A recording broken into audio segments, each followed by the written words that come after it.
Hi everyone, my name is Eric. Today we are taking an introductory look at my Tripper Modular. Let's check it out. First of all, let me tell you that this machine is a prototype. I've been working on it since more than a year, and it was a crazy project to develop.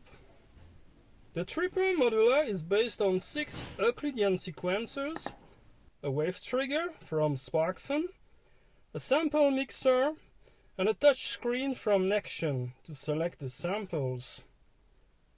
Each sequencer has its own clock. The master module is fitted with an external input to synchronize the machine with other synths. The clocks generate pulses from 30 to 500 BPM. It's got also an internal bus to synchronize the other 5 sequencers. Now about the sound. 8 sounds can be launched at the same time. There are 144 different samples that can be selected with the touch screen. The micro SD card can be accessible from the back of the machine. Well, now it's enough to talk, let's hear an example.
Start with Delta VV.